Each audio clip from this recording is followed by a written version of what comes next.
Good evening, everybody. Hope everyone is doing well out there. Hope everyone can hear my voice. Again, this is going to be a second stream. Just trying to get back into the swing of things. I'm all over the place.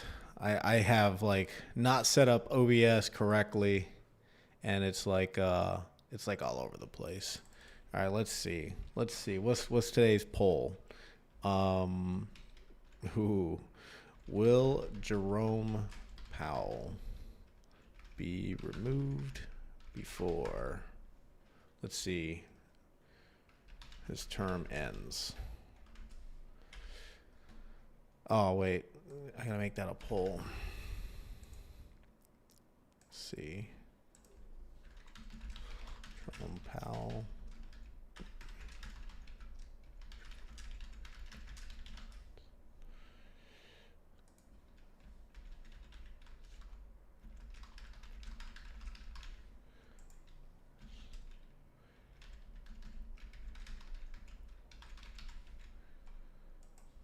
All right, so we'll start this poll. Yeah, we'll start this poll because that news came out over the weekend. That news came out over the weekend, and I think it shocked a lot of people. One, because it's kind of like it's crazy. It's just crazy to have that out there. That the DOJ would go after him because the Federal Reserve, like the chairman, that position, it carries obviously a lot of weight, right? It carries a lot of weight, and it's very taboo for presidents or even Congress to try to influence the Fed. It needs to remain free and independent. So for the DOJ to do it on their own volition, right, without Trump, right, it's questionable. It's definitely not one of the things I had on my bingo card for this year. This year is obviously shaping up to be kind of crazy. I see Padre says, or Victor says that Polymarket has odds on it. Hey, Victor, if you want to join, I don't have the StreamYard set up or anything yet, but what we can do is do Discord, and hopefully the quality won't be so bad. If that's something you're interested in. So you can hop into like the Discord chat, and then we'll see if it all like kind of jives together with OBS. But yeah, I don't honestly. I'm still catching up on news. Like I just again woke up probably like less than an hour ago. I didn't have a chance to get through my news cycle. But it's already shaping up to be a crazy year. It's already shaping up to be a crazy year. I mean, we went into, and again, this is a politics free kind of like, zone, but politics does influence a lot of the markets. So going into Venezuela and swiping a sitting president is kind of crazy. Let's see, Victor Sinchenko. Hey, welcome from Vancouver. All right. That's what I'm talking about. I'm over here in Thailand, so thank you for joining me. I'm going for tacos. Otherwise, I would. All right, no problem, Victor. Appreciate it either way. So yeah, let's take a look at a couple things. Skeptic says I'm a gold expert now. Not even close. Not even close. It's funny.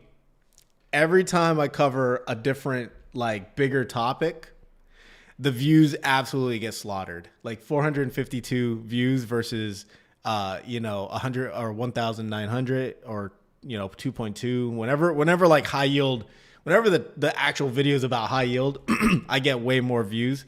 But whenever it comes to like actual things happening, I don't get as many views. And I noticed that too. Like obviously everyone wants to hear about high yield, and I mean that's kind of what I built this channel off of. But man, like high yield stuff is just it's too much. Like it's too much. There's a new ETF every other day. There's a lot of channels that do it really well already. So, to me, in my opinion, it's like, what's the point? I'd rather cover things that I actually care about, because new ETF, new fund manager out there every other day, and it's just it's like I can't even keep up with all of that. And like I said, there's other channels that keep up with it very well. So I see dividend Sith in the chat. Hey, welcome. Good evening. All right, let's let's see what we got for news today, because I mean there was a lot of news. I'm reading it as I'm finding it, because I did not have a chance to prep for this. Hopefully you guys can see this. We'll start with CNBC. Let's see what we got here. I saw this and this was crazy, right? Again, whenever I say that geopolitics or politics has a huge influence in the market, mostly geopolitics, because I don't really follow the whole domestic politics thing, blue versus red, that kind of stuff. But I follow geopolitics. And you can see right here, Trump is saying that any country doing business with Iran will face 25% tariffs. If you guys don't know what's happening in Iran right now, they're basically going through a semi-revolution. They're trying to oust the current regime, the current government, and replace it with a monarchy. The former monarchy was from the Shah, who was ousted way back when they had their prior revolution, and then they installed a different government, a more religious based government. So now that that's going on, right, this is obviously going to ramp up the fear in the market, or the FUD in the market. I would say this is probably not gonna be too good if he starts placing tariffs on a bunch of countries. But we got to see what countries actually do business with Iran, to see if they would actually have any type of an impact on the stock market. And honestly, if any country is really doing business with Iran, I doubt the U.S. would really even have anything going for them. What I mean is, if there's any countries legitimately, overtly already doing business with Iran, they're probably not friendly to the United States anyways. So wouldn't really matter in my opinion. But yeah, I saw this in the morning and I was like, oh man, here we go, more tariff crap. But I doubt it's really going to be anything important. Let's see. I know who this is. EV911 Wick. I know who you are. Why don't you just change your name to Evil Duck, huh? All right. Dividend Sith says, I think I'll have to change my name to Growth Sith. High yield dividends are not for the weak. They absolutely are not. MSTR bought 13,000 Bitcoin. 13,000 Bitcoin. Actually, that's a lot. Holy I was just kind of I was trying to do the numbers in my head. Holy crap, that is a lot. Let's see what we got for MSTR here. Oh my God. Strategy adds $1.25 billion worth of Bitcoin last week. And this was published yesterday or Monday, your guys' time. Strategy beefed up its Bitcoin purchases in the past week, adding 13,627 tokens for $1.25 billion. Man. At an average price of $91,000 a piece, it disclosed on Monday. That compares with just $1 million, basically give or take, worth of Bitcoin bought in the previous week. Their perpetual preferreds have been doing really, really well. The strike, the stride, strike, they've actually been doing very, very well. And you would think that after the latest MSCI news, that MSTR would probably be in a lot more trouble, because now the indexes will not add the diluted shares, which is a problem for treasury companies, especially MicroStrategy, because now they're not going to have those passive flows into their company. They're going to have to actually go find real buyers, right? Like actual retail investors or actual institutions to hold their shares in order for them to buy more Bitcoin. So I'm actually kind of surprised that they were able to pull this off, given what's just happened. But I wonder what the ATM was. I don't think it says it in here. Oh, it looks like right here. Yeah. So last week's purchases were funded via a sale of $1.1 billion common stock. All right. So common stock, MSTR shares and 119 million of perpetual stretch. So that's where they're getting the money from in order to buy this Bitcoin. Skeptic says, change your name to Allocation Capitalist. I probably should, man. I probably should. Whenever I was talking about in the chat last night for building out this metal sleeve, right? I was big braining it, and I was thinking about it all day. How am I going to build a metal sleeve? Shout out to Evil Duck for the Sprott plug, because that was really that website, that I don't even know what they are, the institution, whatever it is. They have everything I want. Fund manager, I guess. They have everything I like.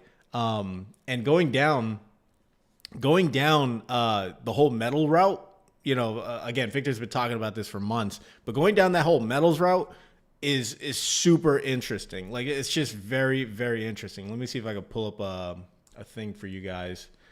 Let's see, critical minerals list. Let's see. I think that's what it was called. Yeah. All right. So hopefully you guys can see this without it blowing up in your face. Hey, yo, Yama. Hey, welcome back. So this is the critical minerals list, right? For 2025. I'm sure it's the same for 26. But these are all the critical minerals, right? And some of these were obviously coming from China, and then there's a whole China debacle with, you know, rare earths, and then that created, you know, some ripples in the market. But these are all, you need all of these. Like this right here, this USGS, this website tells you exactly what each metal is used for. And, you know, lo and behold, there's a lot that are used in nuclear power. There's a lot that are used in EVs, electric vehicles. There's a lot that's used in semiconductors, you know, touch screens, computers, whatever, right? There's just a ton of it. So national defense, you know, missiles, weapons, that type of stuff. There's even stuff for fertilizer, right? For farming, right? So there's a lot of freaking metals used for a lot of different things. And this list really is the playbook if you're looking at the metals narrative, if you're trying to play on the metals theme, you know. So myself, I am trying to now get into metals, try to have a sleeve for metals in my portfolio. As a matter of fact, you know, for those who don't know, last night I did purchase a bunch of metal ETFs, right? I'll probably cover that in a later video. I don't want to cover it here on the stream. But yeah, it's just their starter positions. I'll probably add to them. I want to get the allocation for my portfolio up to about 6%, maybe 8%, but I think that 8% is probably overdoing it. But yes, I've been like really deep diving into this stuff, into the metal stuff. And it plays on a couple different themes, themes that are playing out, or narratives that are playing out for this year. One is Trump policies, right? We're going to call it what we're going to call it: rare earth metals, all that stuff. So the Trump policies, government policies, they want to do a lot of reshoring or onshoring, right? Taking a lot of, just instead of depending on other countries for their supply chain, you know, they want to just mine in America, right? And of course, you're still going to have a lot of allies with America that are still mining, right? But this is a good thing for stocks, for mining stocks in America. At least I think so. You also have, you know, the semiconductor AI data center play that's happening, the thesis, right? You start at the top, you have software, and you move down, you have semiconductors. You move a level down below that, right? You're going to have the copper, the wiring, right? The wiring, you need copper. Like the Ethernet cables are nothing but copper, right? As data centers get built out, you need copper, right? For the electricity. And then, you know, you can go a level below or above that and you have power, right? You have actual power, nuclear power, right? So that's where the uranium, like mining or uranium ETFs come into play. So I see from Dividend Sith, I have a new high conviction, the almighty Google. Google has been killing it. I saw some news for Google recently. They just partnered with, well, first they reached, what was it? They reached a $4 trillion market cap. So shout out to anyone who's in Google right now, because you guys are definitely having your time in the sun, because Google is absolutely killing it. Yep, this was the big one right here. These two right here. So Apple chooses Google's Gemini to run the next version of Siri. That is huge, because Apple and Google, Apple, Microsoft have been the biggest of competitors. And now now Apple is choosing Google's Gemini. I think this is bullish for Google. And not only that, this also is kind of like a kick to the face for ChatGPT. Because, you know, ChatGPT, OpenAI, they're talking about doing their IPO maybe later in 26 or probably 27. But this is definitely a kick to the teeth for OpenAI. But Google's Gemini has been pretty damn good. I use ChatGPT personally, but Gemini, I use Gemini to kind of cross-reference a lot of the stuff that ChatGPT, puts out, or Grok. I'll use Grok. Again, you use the stones to beat or to destroy the stones, right? But yeah, so I've been using Gemini. I'm actually really impressed with Gemini. I like the features it has. It can connect to your G Drive. You can place a lot of documents there. I just like Gemini and ChatGPT, but I use ChatGPT the most. But yeah, also Google reached $4 trillion in market cap. All right. So, again, Google has a bright future. It's caught up basically to NVIDIA, if I'm not mistaken. So it's doing really well. Shout out to anyone who's in the roundhill stuff, especially for Google GOW. I'm sure you guys are doing pretty well, or you even own Google common stock. Let's see. So that was really good. I saw those headlines and I was pretty ecstatic, I guess. Let's see what else we got.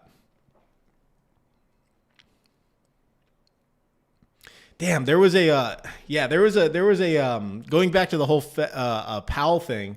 There was a statement by him. I saw the statement and I saw the video of him. I don't know if it was a real video or if it was like AI generated, but I saw the video of Powell making his statement. I really wanted to find that video and cover it, but whatever. It is what it is. Yeah, see, like the whole Powell, the Federal Reserve coming into question, I really think that's going to be a bad thing for the markets. I think the markets are not going to like that because the markets having a free, independent Fed is a big deal for the free markets. So if they're influenced, or if they do whatever the president wants, that could have some really bad effects, not just in the United States, but on the global economy as a whole. Let's see. Yoyama says 217 shares of Google A. Congrats, man. That's awesome to hear. Ben McKinney says Global X CopX was a big up last year, something you wouldn't think about. Yeah, copper. Honestly, like copper came out of left field. I don't follow the metal space as much as I probably should have. But yeah, copper is crazy. Like you think pennies, like copper's everywhere, but yeah, with the big data center build outs and some things happening geopolitically, of course. Yeah, copper is definitely going to have its time in the sun. Oh, it's on the Federal Reserve YouTube channel. All right, let's check that out then. Let's see. Let's get rid of this. Hold up. Where am I?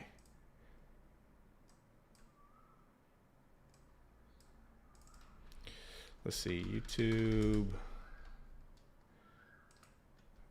Federal Reserve. Oh, there it is. Yeah, you're right. Good evening.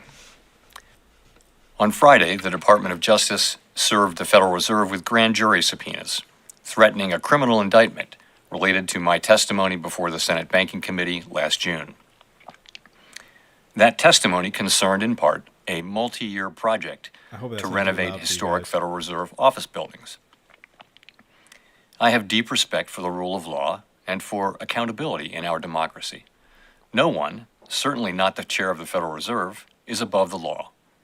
But this unprecedented action should be seen in the broader context of the administration's threats and ongoing pressure. This new threat is not about my testimony last June or about the renovation of the Federal Reserve buildings. It is not about Congress's oversight role. The Fed, through testimony and other public disclosures, made every effort to keep Congress informed about the renovation project. Those are pretexts.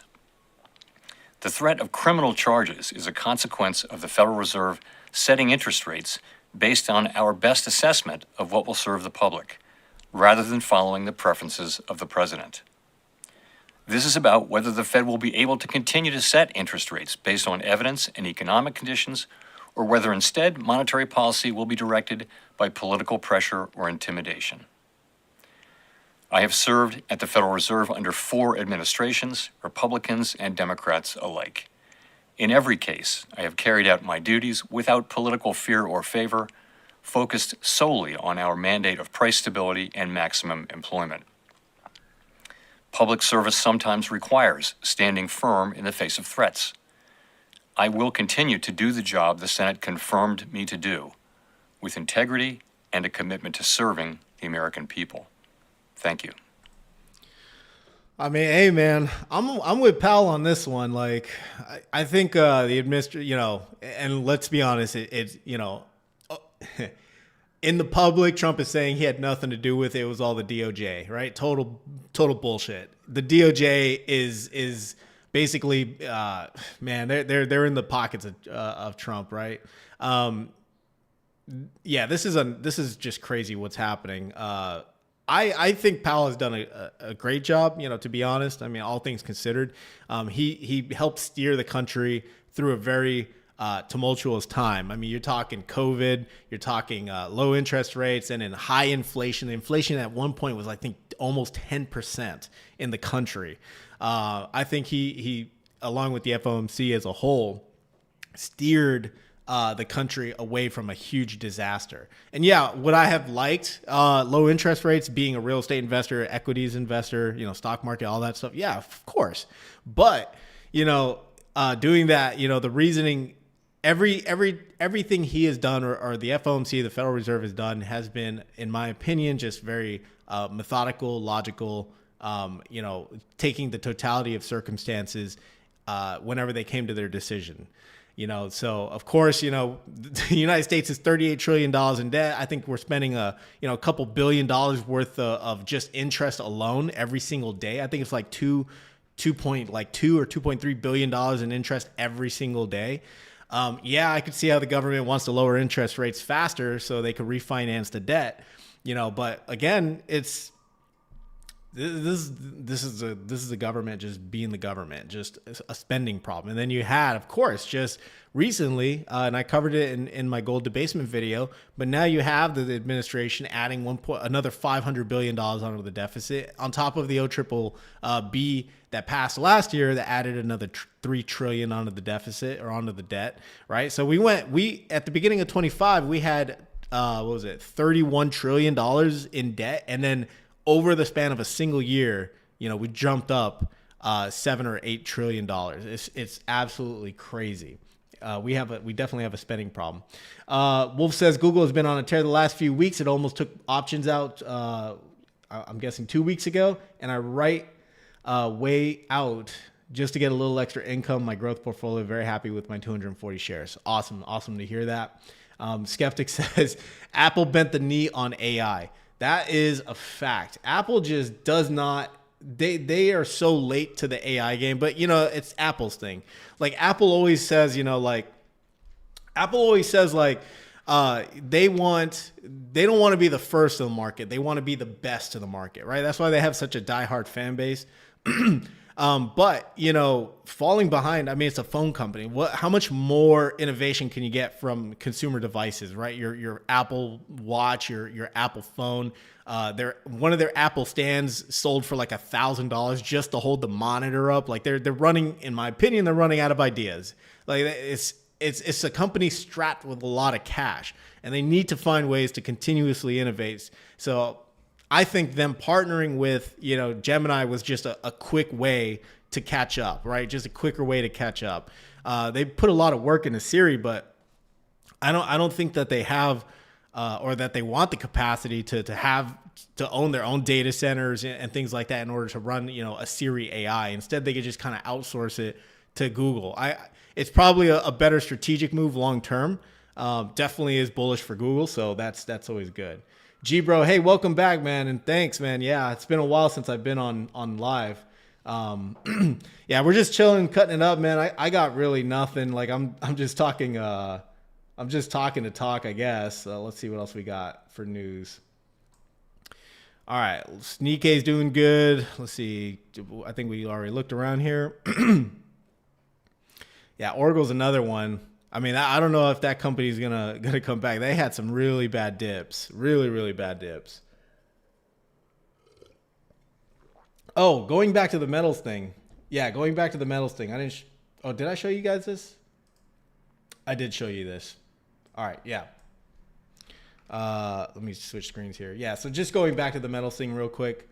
Again, I finally have like a metal sleeve, so I'll be covering that. But again, really interesting space. I really think people should pay attention to what's going on in the metal space, and take a look around. Right, Global X, like it was mentioned in the chat, they have some good funds. I have a little bit of GDX, Gold Miner ETF. I have a little bit of SIL from Global X, which is silver miners. The way I look at those miner ETFs is that they're higher convexity plays instead of the spot price commodity.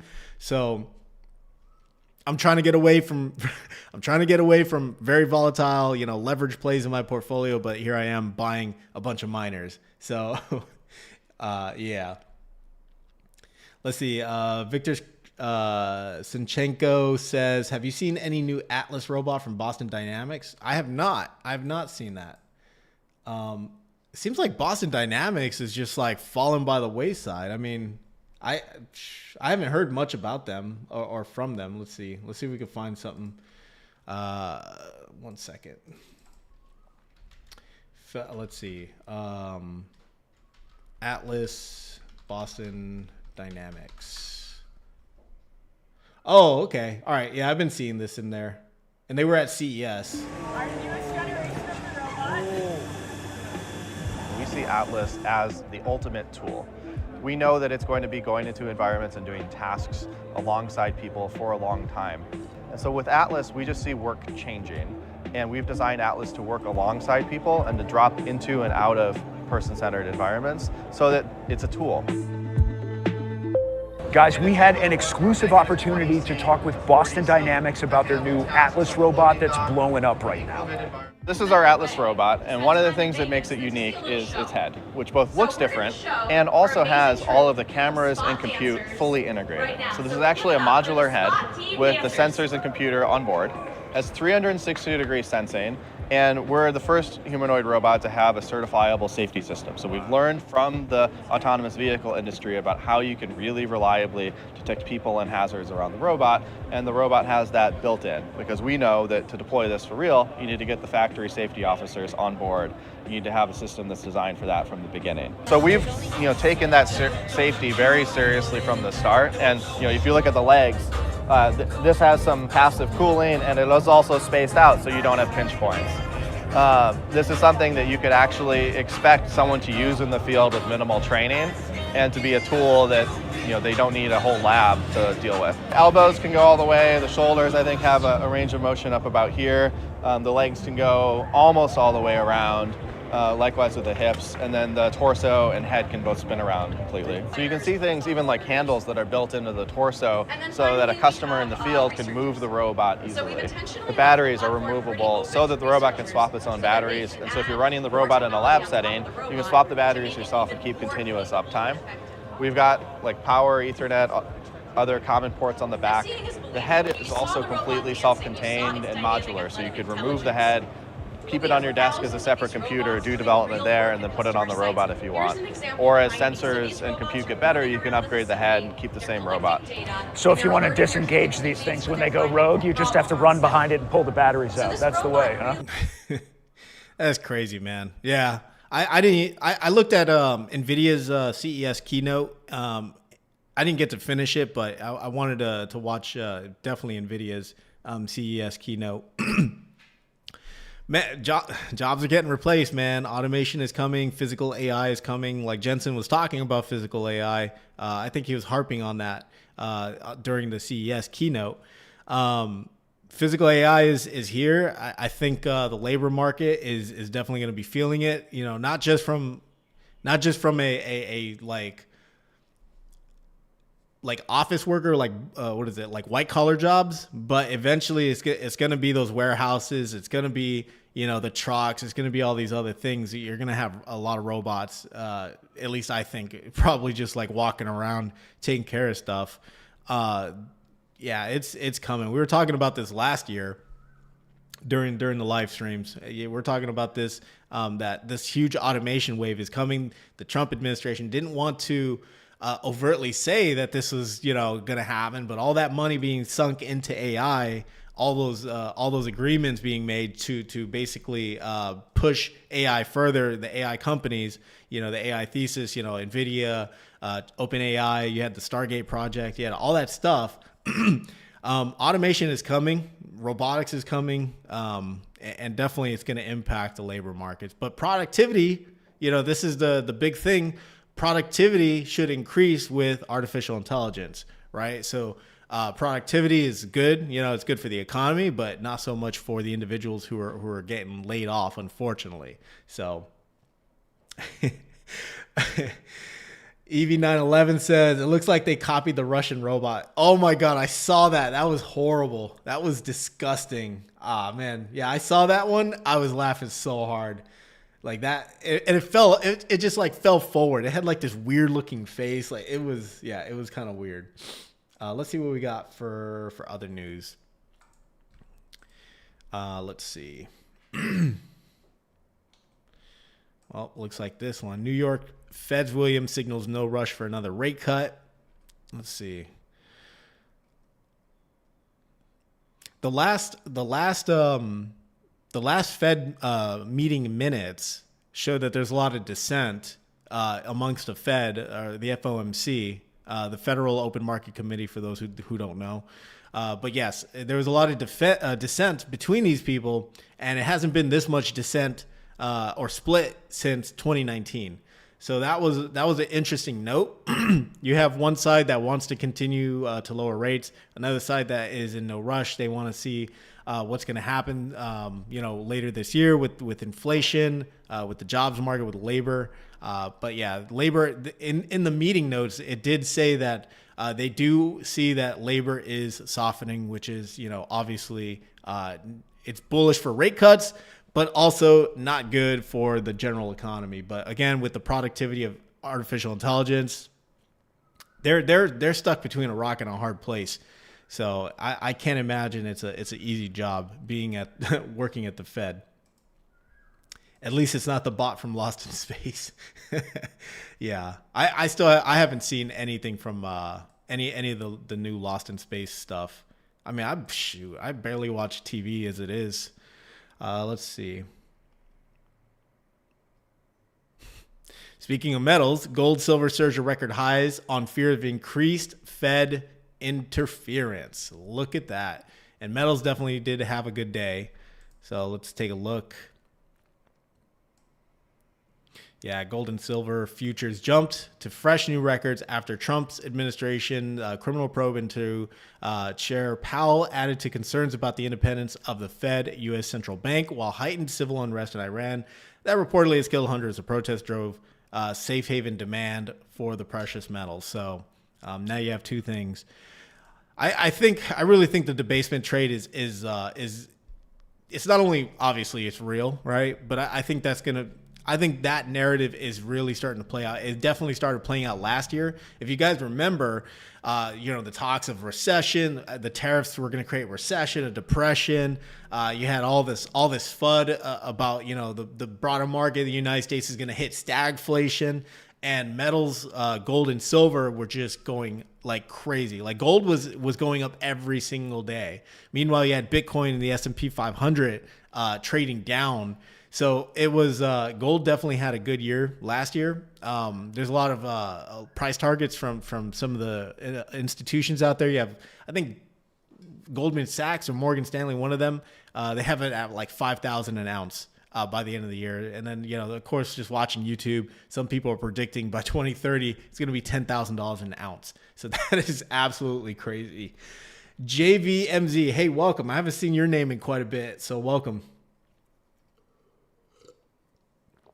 All right, let's see what else we got. Thank you guys for taking the time and chilling with me while I drink my coffee and get through the news, because this is pretty much what I do most mornings if I'm not like busy. I saw the credit card thing. That wasn't, that's whatever. That's probably not good for credit card companies. Speaking of credit card companies, let's see what Visa did. That's not too bad. Oh, yeah, there you go. There you go. Yep, on the announcement that Trump is going to start or put into law the whole 10% cap, for credit card companies. I'm sure credit card companies felt that pinch, as you guys can see here. So let's see what MasterCard's looking like. Yeah, same exact thing. So MasterCard, Visa, those dumped. So sucks to suck, I suppose. Yeah, crude oil is making its way back into the markets, a commodity.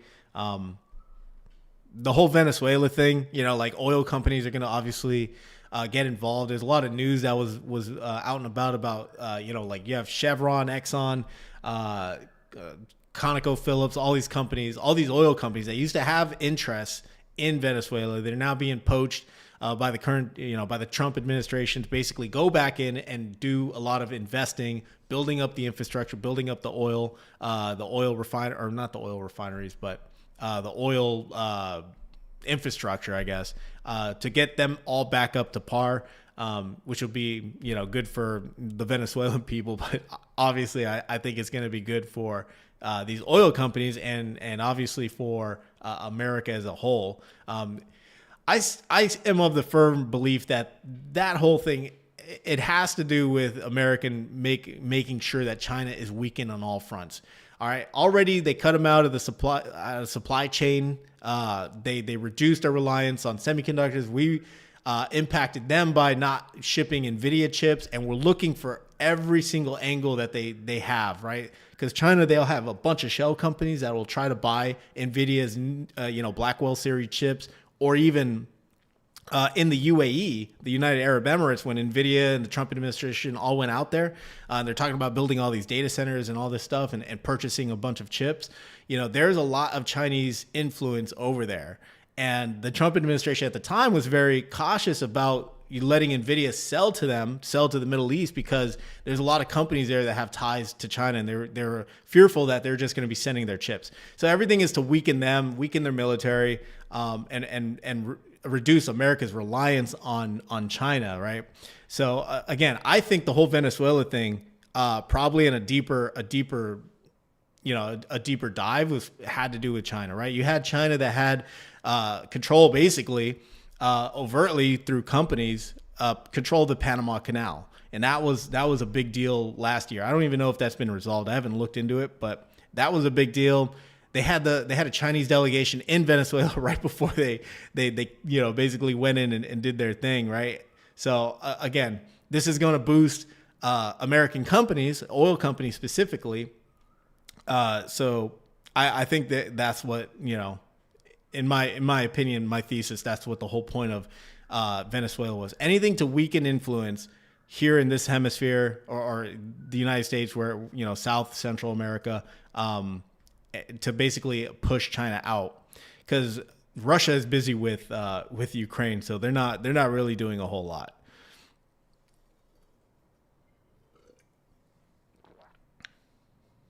Let's see.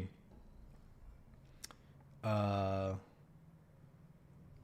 Fort says China has the rare earth card. They absolutely do.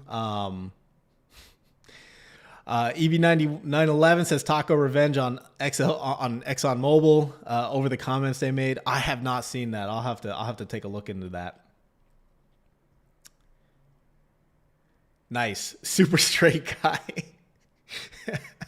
Super straight guy says Ivanhoe Mineral, a well worth stock. All right. He sold 110 shares for a nice profit this morning.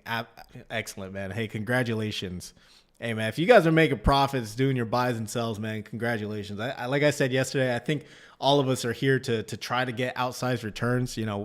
We don't, investing in the index is nice. It's easy, but where's the fun in that, right? So if you're profitable this year, congratulations. Last year, for me personally, not as profitable as I would have liked. This year, definitely putting a lot of guardrails on my investing, on how I invest, where I deploy capital, how much capital I deploy. Definitely putting a lot of guardrails on, because last year I was in every little thing, and that really hammered me. Hammered my portfolio really badly. So let's see what else we got. I don't know anything about Torch, but hey, OpenAI acquires Torch for ChatGPT Health. I don't know if you guys use ChatGPT extensively or any AI like like Gemini or Grok, but I used it to basically come up with like a workout plan, for this year, like week by week using isometric, exercise, basically just no compound movements, no, like I used to be I used to like deadlifting and CrossFit, but no longer. I can't do that stuff anymore.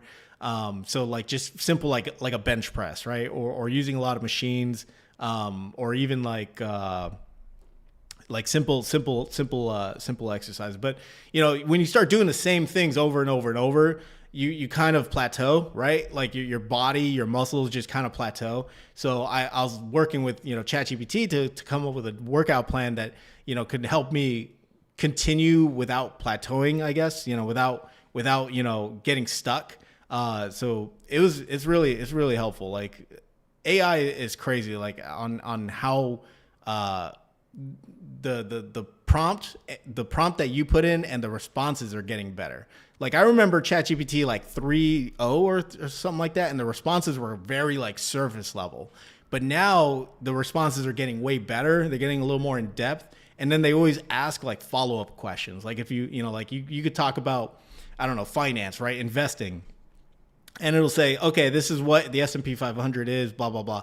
Do you want me to help you build out X, right? Or do you want me to explain this or whatever? So the responses are getting way better. Oh, here we go. We got some Palantir news, finally. Damn, I haven't heard anything about them in a minute. Palantir upgraded at Citi as commercial government super cycle is coming this year. Oh, baby. I am long on Palantir. I don't own the common stock, but I do own the Roundhill stuff, the Roundhill PLTW. I've owned it for quite a while. I did sell out like an idiot. I shouldn't have sold. I should have kept the shares that I had, but it was probably good to kind of reallocate, some of the money. It was not smart to sell, but also I think it needed to be done because my exposure to the Roundhill stuff was a lot. Like, and I don't mean Roundhill in general. I mean to individual like ETFs for like PLTW, NVDW, HOW. My exposure was kind of OD. I think I was at close to like 60,000 on PLTW, like 55,000 for NVDW. Now I'm trying to keep them under 30,000. Anyways, let's see. Palantir Technologies was upgraded at Citi on Monday as the investment firm believes a commercial and government super cycle is coming this year. So this is interesting. All the spending that's happening by the government, for self-defense or for national defense. I could probably see that. Everything is a super cycle now for some reason, which is, kind of weird. Like you have the Ethereum super cycle, the AI CapEx super cycle, the data center super cycle. Now we have the government super cycle. You have the gold super cycle, the metals super cycle. Everything is a super cycle now. But maybe it is, right? Maybe that is what's happening, that this next couple of years is just going to be, I hate to use a word, but maybe it's going to be parabolic, right? Maybe we're going to just have all this spending as interest rates come down, which is a tailwind for this thesis. You have interest rates come down. You're going to have liquidity come back into the markets. So maybe there is a super cycle for each of these different sectors. Anyways, we're upgrading Palantir to buy high risk from neutral and raising estimates to our target price of $235. Analyst Tyler Radke wrote in a note to clients, shares have minted spectacular returns over the last few years as vicious growth acceleration, equally impressive margin expansion has broken traditional rule of 40 and valuation frameworks. The thing that's going against Palantir right now, in my opinion, they've had like blowout quarters, like just master classes in quarters, right? And how to grow companies and how to keep or how to be a founder-led company. They just had just blowout quarters. The one thing that I think is going to crater Palantir is if they miss earnings, even if it's by a little bit, right? Even if it's by a little bit. If they have a bad earnings report, That's, I think, is going to send the stock down like by a lot. I don't know how much, but I think it's going to definitely impact Palantir if they report bad earnings. Left to be seen. Again, we have midterms coming up this year. So again, politics plays a huge part in how the market functions.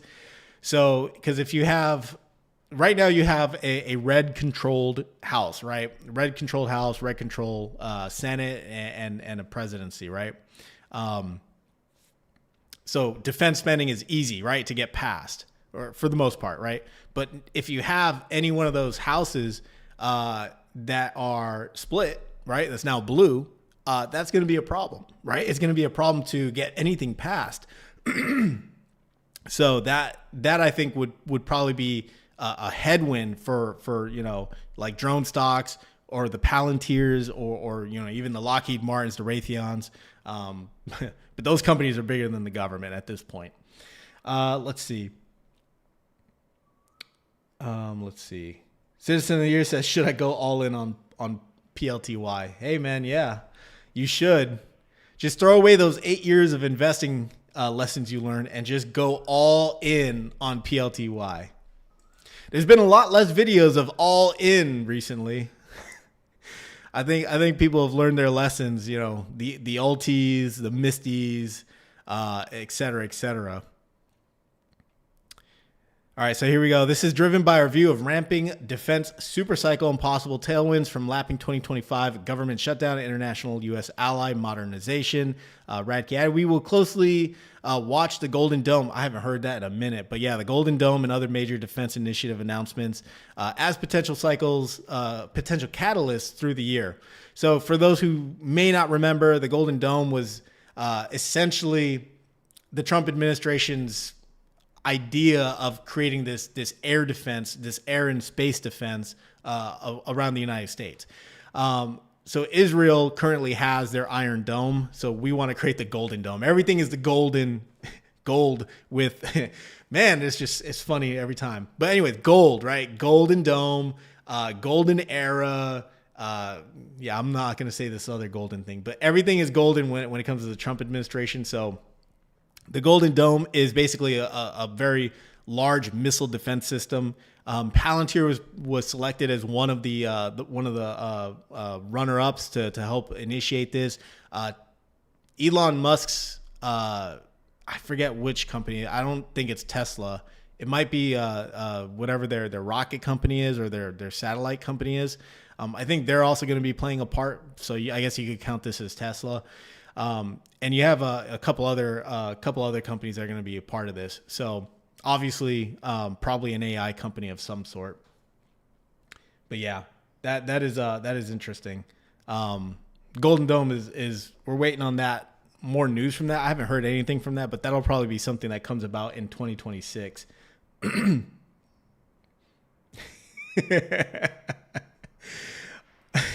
Otis is for high yield dividends is the new paradigm. I think a lot of people have learned that is not the case at all.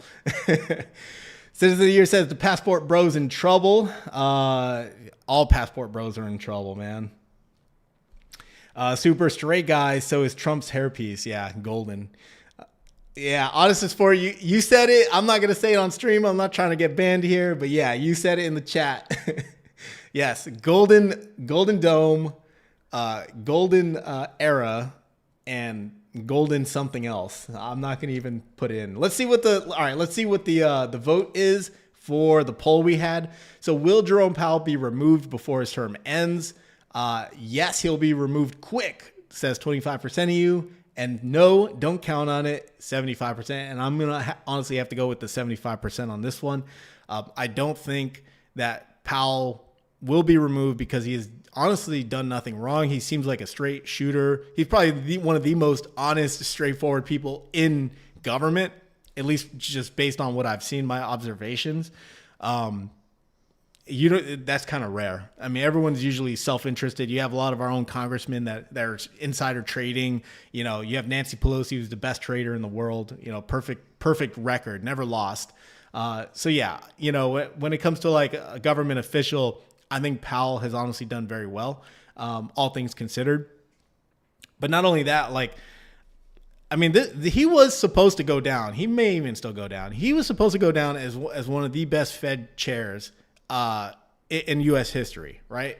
In my opinion, right? Based on, again, just reading other people's things and kind of like my own observations.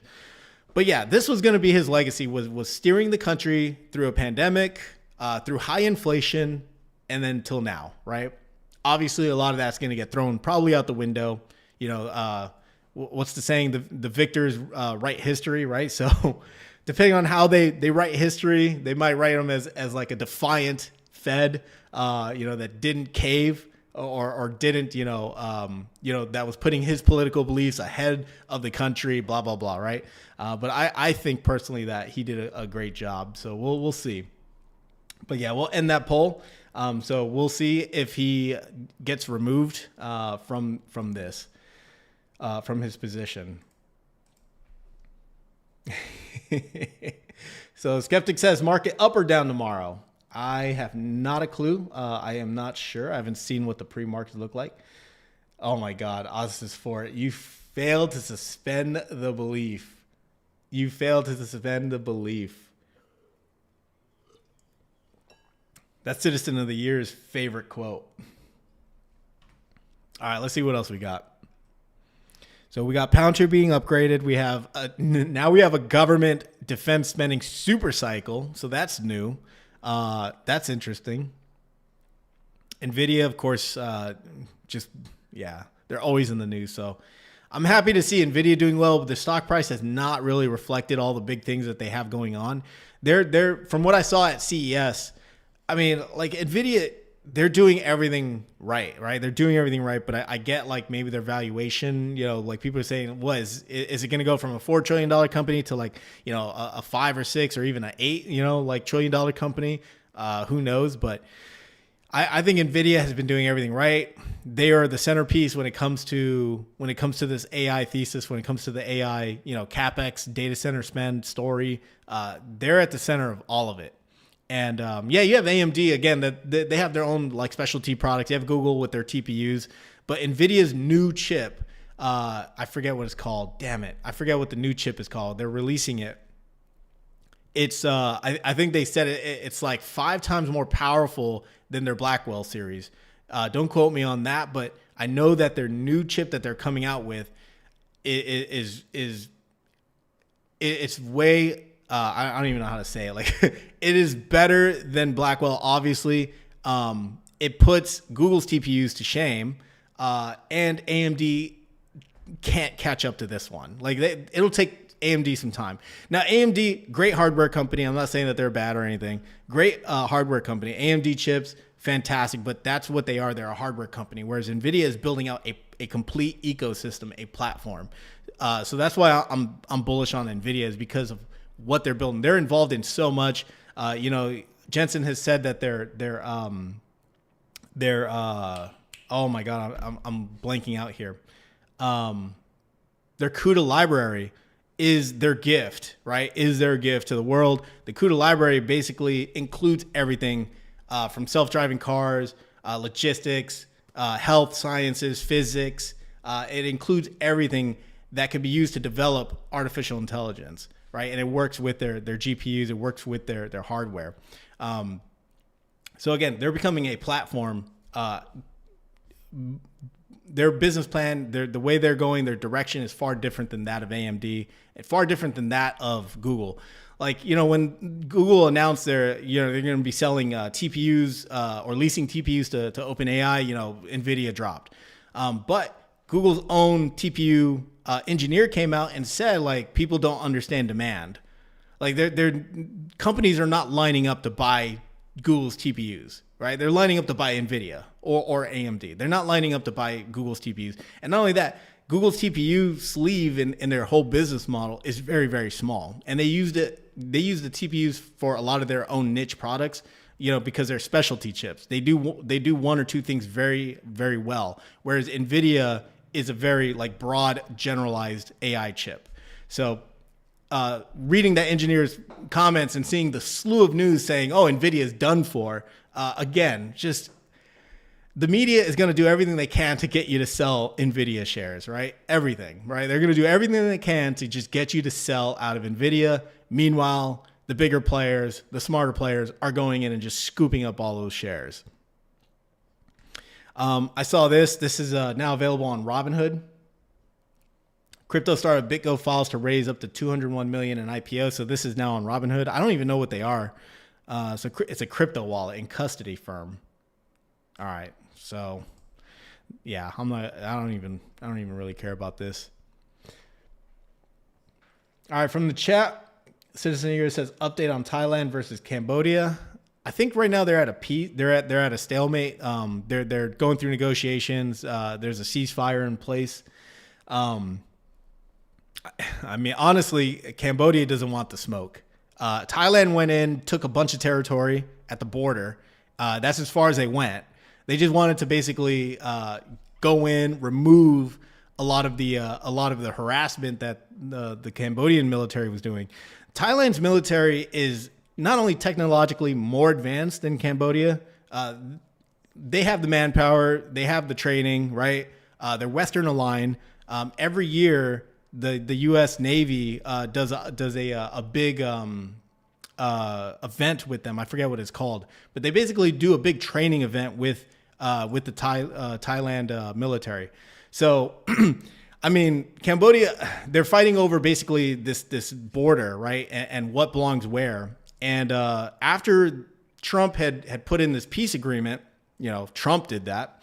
After this peace agreement was put in place, Cambodia went back into the disputed territory and placed a bunch of mines. And then Thailand, they do their patrols there. And then, a couple troopers unfortunately lost some limbs. So that restarted the whole conflict. And then just this time, Thailand went in and they have an objective to basically disable their whole military, to basically reduce it to ash, right? They took out command centers. They took out missile defense systems. They took out bases. Like, they're just taking out everything they can to basically reduce Cambodia's military capability to continuously harass Thailand. So Thailand still holds some Cambodian territory, last I read. And hopefully it comes to a conclusion, because it is just as bad as like the Ukrainian war, like in terms of like trench warfare, and they're using FPV drones and all that kind of stuff. It is pretty nasty, pretty gnarly stuff. I don't want to get into it, but yeah, it's pretty gnarly. Hopefully it comes to a conclusion here soon. Dividend Sith says, how often are you going live? You were getting 1,500. I remember from those videos. I was not getting 1,500. maybe not even 1,500 views. Definitely not $1,500. I don't know. Like I've been thinking about how I want to do my lives from now on. And if I do lives, I want to be consistent. I want to try to show up every single day, Monday to Friday. I like just covering the news, right? Like, this is basically what I do in the morning. I'll wake up, have my coffee, and check my portfolio, check the news, right? See what's going on. Because I go to bed around 10:30, which is closer to 10 a.m. Eastern Standard Time. So not a whole lot of time, to go over the market, see what's happening.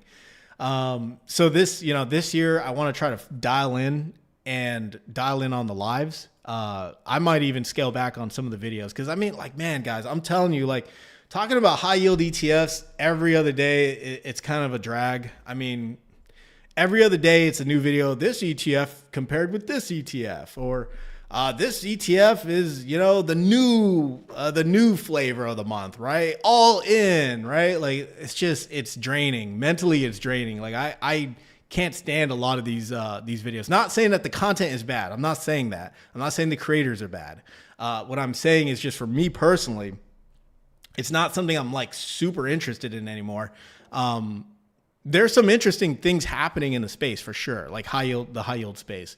You have Tap Alpha that's coming out with some of their lift ETFs, which are using swap agreements, which we talked about yesterday. You have some new players like Tuttle Management that's in the space. You have Income Architect that does a lot of interviews with a lot of these people. You have Marcos. You have Spencer Invest. You have these guys that do really good jobs of covering that stuff. I'm more of like the macro driven, like tactical, like portfolio allocation type of deal. How could you better use an ETF? Not 10,000 in this ETF will give you this much money, or how much in this ETF to retire on. Like I don't like doing that content anymore. I really honestly never liked doing that content to begin with. But like I got my start because of high yield ETFs, right? My first viral video was yieldmax no nav erosion, right? That video is still, I think, my most popular video, but I just don't want to cover that stuff. It's like, it's kind of annoying at this point for me personally. I mean, how many different ways can you explain that a cover call ETF is capped upside, uncapped downside? If the underlier takes a dump, it's going to dump. How many times can you say yield max sucks? How many different times or different ways can you say, this ETF is better than this ETF, or fund manager, this or that? Now, there are some new strategies coming out from some of these other managers. You have Kurv that is doing really well all of a sudden, right? Crazy that they've always done well, but now everyone's talking about Kurv, right? And how great they are, right? But they've always been great. It's just their yields were not attractive. They weren't the 50 to 100% yields that people were looking for. So again, like it's just, some things in the space are just getting kind of played out for me. And I'm looking to do probably like bigger, like macro stuff, like big, like cover macro stuff. So I don't know. I think I'm going to try that for the rest of this year and see how it goes. Honestly, like YouTube is at this point for me, it's a hobby. I enjoy it. I enjoy doing it very much. I enjoy connecting with, an investor community. And talking to a lot of you people. You meet very interesting people for sure, but I enjoy that more than, $50,000 in this ETF will give you this much money a month, or this ETF pays me every single week. Like it gets kind of old after a while. So yeah. Anyways, let me get off my rant. Yeah, that's my venting. Citizen of the Year says, yeah, I can confirm it gets boring real quick. I mean, absolutely. Super Straight Guy says, nah, yieldmax is for poor people. See, but that's the thing. Like I think I think people got into yieldmax by and large for the absolute wrong reasons. And it was because of what they were seeing on YouTube without understanding completely what the hell it is they were buying. Right. That is my stance. I'm not here to say yieldmax is good or bad or sucks. I'm just saying, like, it serves a purpose. People got in there thinking this thing was always going to pay you every single day 100% yields for the rest of your life. Right. As Citizen of the Year always says. I think there was a lot of mismatched expectations. People were buying ETFs they didn't even fully comprehend or understand. And then, as people started to see their NAV decay or NAV erosion, right? or seeing their money just bleed out, they started getting upset. It's like, you can't expect an ETF to pay you 100% every single year. Like, that's just not realistic, right? But no. I retired all in on msty, right? And then you had a slew of people who bought into the msty thing to retire on, selling their whole ports, full porting, HELOCs, loans, personal loans, all that stuff. And then now they hate yieldmax, right? But they don't understand that MSTR had a very violent drawdown. They don't even understand that part. They just know that msty is down. Therefore, yieldmax sucks, right? So, I mean, I could go on and on about this rant, but yeah, like I think people they need to do their own like real research, their own due diligence. Yes, it's the dopamine is nice when you get those really nice big distributions. The dopamine becomes less nice when you see your NAV is decaying and you don't understand why, right? So yeah, I can go on and on about that stuff, but I will spare you guys. Super Straight Guy says C. Katara is the owner. Of course, he has people, I think Sai, S-A-I-I, or S-A-I. But yeah, the face of Tap Alpha. again, I don't know too much about tap alpha. Going back to the whole ETF stuff, like a lot of new ETFs are coming out, and they, right now the big thing is hedge, right? Like downside protection, right? Like that is the big thing. And a lot of these new ETFs coming out are including a lot of these like different strategies, right? Like you have a all-in-one ETF with probably like 20 different freaking strategies. So the ETF high yield industry, if I can call it that, is evolving. They're meeting the demands of retail. They're coming out with different things. You have leveraged ETFs. You have, some companies are trying to come out with 3x leverage, but the SEC put a stop on that and said, whoa. And yieldmax, of course, was the one that got named, right? Was the one that got pinned out. And of course, people are like, oh, yieldmax is screwed, right? The company sucks. But I think it's just the industry, right? Because a lot of the leverage, it plays a part in the broader stock market, right? Like Ondas, I'm going to use Ondas as an example. Like they have a new ETF from Defiance Funds for 2x, right? When you buy that 2x, that's extra leverage that's going to Ondas, right? So if people are selling out of those 2x leverage funds, like let's say Ondas just has a drawdown and people are selling those 2x leverage funds, all that extra money that's going into Ondas is coming out. And then that affects all those ETFs that also have Ondas as part of their ETF, like DRNZ, right? Like drones or Shield or whatever else, right? So, it's all connected in some way. So JVMZ says, I've been in the stock market for 6 months thanks to you. ETFs ain't going to get you rich. Well, first, I'm glad that you've been investing.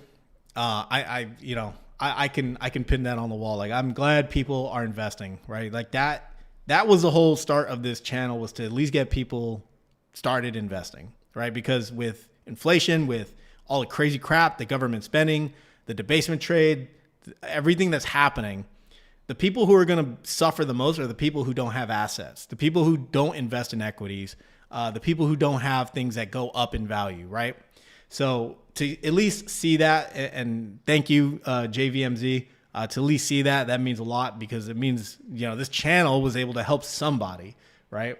I don't want to be the channel that's constantly pushing products and services. Not that there's anything bad with it, right? Like those are businesses, I get it. But I don't want that to be this channel. I've turned down a lot of sponsorships.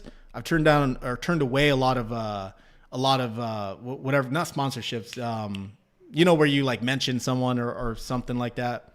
But I've turned away all of them. I don't want this channel to be sponsored by anybody. I don't want this channel to push a product that could blow up in people's face. Maybe the one tool I would probably push is maybe Snowball Analytics. They reached out to me and they said, hey, let's talk about a partnership. And I still turned it down.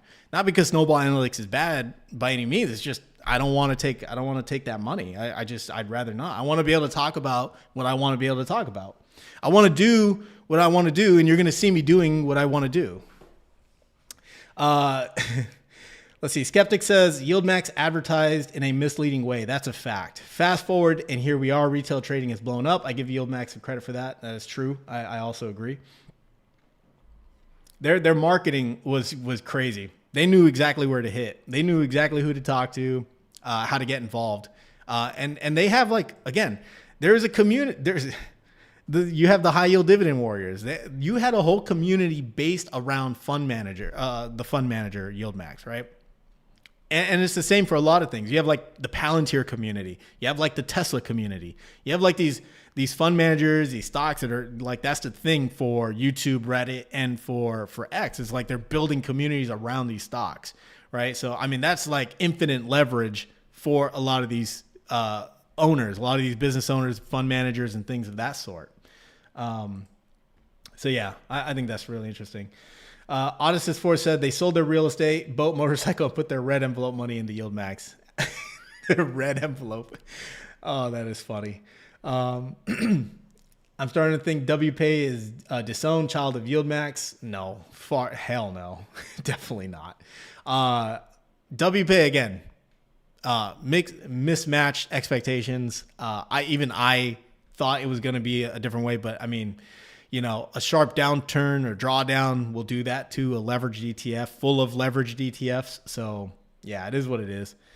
EV911 says SAI is no BS. Strategy is simple as hell. He is very good at picking strikes, and that's the beauty of his funds. Not so sure about his lift funds.